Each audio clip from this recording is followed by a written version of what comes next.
இன்னைக்கு என்ன சமையல் செஞ்சு காமிக்க போறேன்னா ஒரு வெரைட்டி மீல்ஸ் தாங்க செஞ்சு காமிக்க போறேன். கத்திரிக்காய் சாதங்க. அந்த கத்திரிக்காய் சாதத்துக்கு பாருங்க 200 கிராம் கத்திரிக்காய் எடுத்து வச்சிருக்கேங்க. இந்த கத்திரிக்காய் சாதத்துக்கு ஒரு மசாலா பொடி ரெடி பண்ணிக்கலாங்க. தவா ஒண்ணு வச்சுக்கோங்க, எள்ளு சேர்த்துக்கோங்க, மல்லி, சீரகம், குருமிளகு, 2 பட்டை, கிராம்பு, ஏலக்காய், 2 பிரியாணி இலைங்க. இதையெல்லாம் ட்ரையா வறுத்து எடுத்துக்கலாங்க. வறுத்தாச்சுங்க, ஒரு தட்டத்தில் எடுத்து போட்டுருங்க. அடுத்தது ஒரு டேபிள் ஸ்பூன் எண்ணெய் ஊத்திக்கோங்க. உளுந்தம்பருப்பு, கடலைப்பருப்பு, 3 வரமிளகாய், இதைய வறுத்துக்கலாங்க பொன்னிறமா.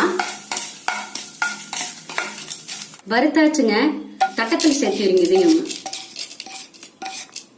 மசாலா தேவையானது வறுத்தாச்சுங்க. ஆறுன பிறகு மிக்சியில் போட்டு பொடி பண்ணிக்கலாங்க. இந்த மாதிரி பொடியா அரைச்சு எடுத்துக்கோங்க. கத்திரிக்காய் சாதம் செய்ய ஆரம்பிச்சிடலாங்க. ஒரு பிரஷர் ஃபேன் ஒன்று வச்சுக்கோங்க.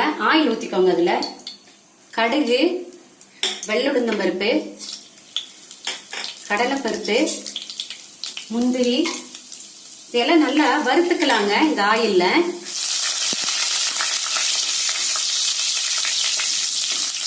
பாருங்க, இதோட வறுத்த நடக்கலைங்க, அதையும் சேர்த்து வறுத்தரலாங்க. மீடியமா ஒரு வெங்காயம் கட் பண்ணி வச்சிருக்கிறேங்க, அதை இதோட சேர்த்திடலாங்க. 2 பச்சை மிளகாய் 4 கீறி வச்சிருக்கிறேங்க, அதையும் சேர்த்திட்டு நல்லா இந்த ஆயில்ல பொன்னிறமா வதக்கிக்கலாங்க. வெங்காயம் பாருங்க பாதி இந்த மாதிரி வதங்கின பிறகு ஒரு இனுக்கு கருவேப்பிலைங்க, அதை கையில கிள்ளி போட்டுருங்க. இஞ்சி பூண்டு விழுதுங்க, அதையும் இதோட சேர்த்திங்க நல்லா ஆயில்ல வதக்கிக்கலாங்க. வெங்காயம் எல்லாம் பாருங்க வதங்கியாச்சு. இந்த ஆயிலே என்ன பண்றீங்க, கொஞ்சமா மஞ்சத்தூள் சேர்த்திக்கோங்க. நம்ம அறுத்து வச்சிருக்கிறோம் இல்லைங்களா கத்திரிக்காய், அதையும் இதோட சேர்த்திருங்க. சேர்த்திட்டு நல்லா இந்த எண்ணெயிலேயே வதக்கி விடுங்க.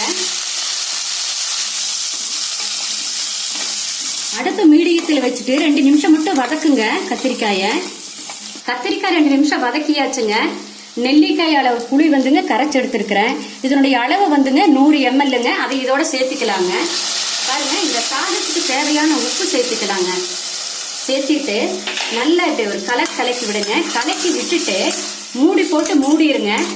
ஒரு 4 நிமிஷம் வேகட்டுங்க. அப்பதாங்க இந்த பச்சை வாசம் எல்லாம் போகும். இந்த காயில வந்து நல்ல இந்த புளிப்பு காரம் எல்லாம் நல்லா இறங்குங்க. 4 நிமிஷம் ஆச்சுங்க. பாருங்க, புளிக்கரிசல்ல நல்லா கத்திரிக்காய் வெந்துருச்சு பாருங்க. கத்திரிக்காய் குழையவே இல்லை பாருங்க. இப்ப நம்ம அரைச்சு வச்சிருக்கிறோம் இல்லைங்களா மசாலா தூள், அதை வந்துங்க இதோட சேர்த்திடுங்க. சேர்த்திட்டு கலக்கி விடுங்க. 1 நிமிஷம் கலக்கினா போதுங்க.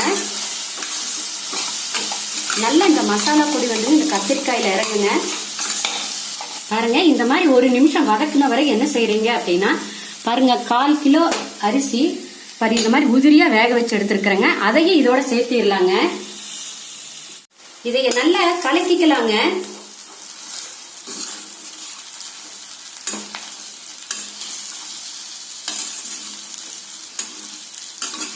சாதம் பாருங்க சூப்பரா வந்திருக்குது பாருங்க. கத்திரிக்காய் எல்லாம் பாருங்க குழையவே இல்லை, அரிசியும் குழையல பாருங்க. இவ்வளவுதாங்க, கத்திரிக்காய் சாதம் ரெடிங்க. கத்திரிக்காய் சாதம் பாருங்க சூப்பரா ரெடி ஆயாச்சுங்க. தினம் பாருங்க குழம்பு சாம்பார் வைக்காம ஒரு நாள் இந்த மாதிரி செஞ்சு பாருங்க. செஞ்சு பார்த்துட்டு உங்க கமெண்ட்ஸ் சொல்லுங்க.